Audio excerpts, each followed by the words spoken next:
Hello everybody and welcome back to Perfect English with me, Alex. I hope you all had a lovely Christmas and a happy new year. This is my first video of 2020, so happy new year to everybody. For this week's video, I am going to teach you two commonly confused words. People often mix these words up. They are lend and borrow. Let's take a look at how to use these verbs. So what do these words mean, lend and borrow? They both have the same meaning. It's the passing of an object from one person to another for a short period of time. You give something to someone for a short period of time. So how are they different? Well, depending on if you give the item or receive the item, that determines which verb you use. So let's take a look. So if the object is mine and I give it to somebody else, we use the word lend. I lend it to somebody. Remember, give and lend. If you can link those two words together, it will make sense. Give, lend. And if I receive an object for a short period of time, we use the word borrow. So receive, we use borrow. So the person who gives the item, lend. The person who receives the item, borrows.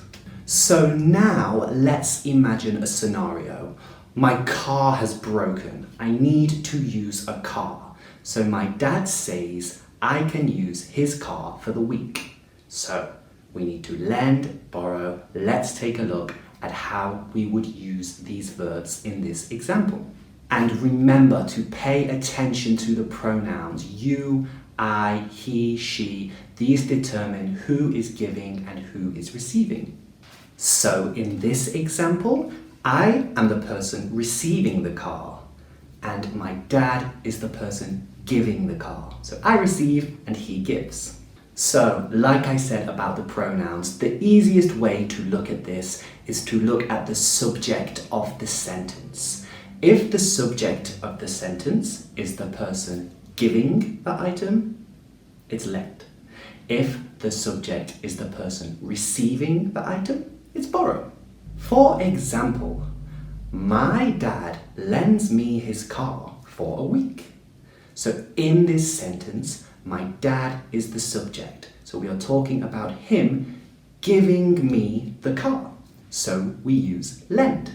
My dad lends me his car for a week. However, we can make the same sentence using borrow. We just need to flip the pronoun. So make the subject of the sentence me. I borrow my dad's car for a week. Easy. So in the first example, we are talking about my dad giving me the car. So we use lend. In the second example, we are talking about me receiving the car from my dad. So we use borrow. It's that straightforward. You can use this logic anytime you need to use lend or borrow, even with questions. Can I borrow your car for a week? Yes, you can borrow it. But we can switch it if we switch the subject. Can you lend me your car for a week? Yes, I can lend it to you. So remember, it's all about the direction it's going. Now let's take a look at some common mistakes. These are mistakes that even native English speakers make, so make sure you don't make these mistakes. The most common thing is using a pronoun after borrow.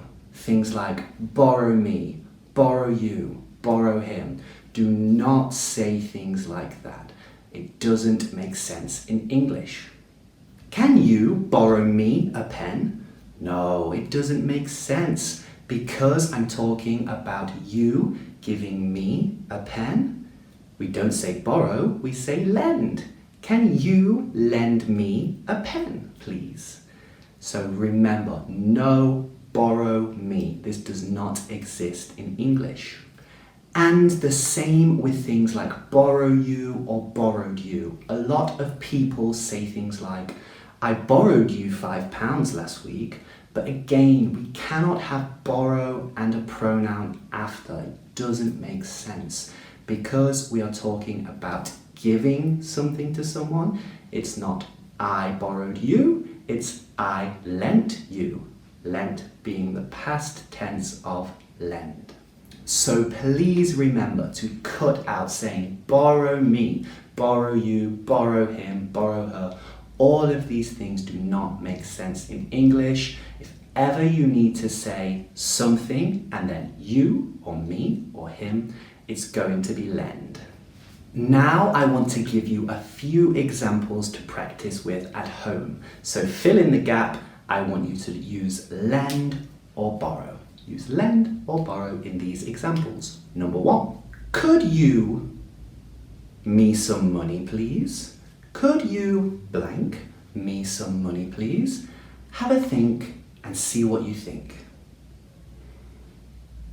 So the answer, because I am asking you to give me money, we use lend. Please can you lend me some money? So well done if you said lend at home. Now let's take a look at number 2. Can I something your phone please? Can I your phone please? Have a think about this one. So now you've had a bit of time to think. Can I borrow your phone? We are talking about receiving the phone from somebody. Can I borrow your phone? So again, well done if you got that one. And now number 3. Remember the third person. My brother never blank me his car. My brother never me his car. Take a few seconds to think about this one. So this was a trick because it's third person. We add S to the end. So my brother never lends me his car. Again, we are talking about my brother giving something to me. So my brother never lends me his car. And number 4, do you think Mum will me some money? Do you think Mum will blank me some money? Have a think, take a few seconds to think this one through. And well done if you got this. Do you think Mum will lend me some money? So again, we are talking about someone giving something to us. Do you think Mum will lend me some money? So big well done to everybody who got those right. And you know, if you didn't, come back again in a few days and try the video again and hopefully you get 4 out of 4. Well done everybody. So now the last thing I want from you in this video, I'm going to set you a piece of homework. Let's imagine a scenario. There are 2 people, John and Steve. John needs to use a pen, but he doesn't have one. I want you to leave a comment with 2 sentences. 1 question from John to Steve and 1 reply from Steve to John. 1 sentence using lend and 1 using borrow. So leave a comment, 2 sentences, 1 using lend, 1 using borrow. And I'm going to try something new this week. In my next video, I'm going to put the answer to this week's homework. So make sure you tune in to next week's video and see how you did and make sure you got the answers correct. But there you go, that was so straightforward, the difference between lend and borrow. Please remember to like this video, hit the subscribe button and the bell to be notified of a new video every single week. Back posting now in 2020. Also head over to Facebook and Instagram at Perfect English Alex. Share this video with your friends, tell everybody about my channel. Let's grow this channel together. Thank you so much, everybody, for watching. I will see you all next week. Have a great week. Bye bye.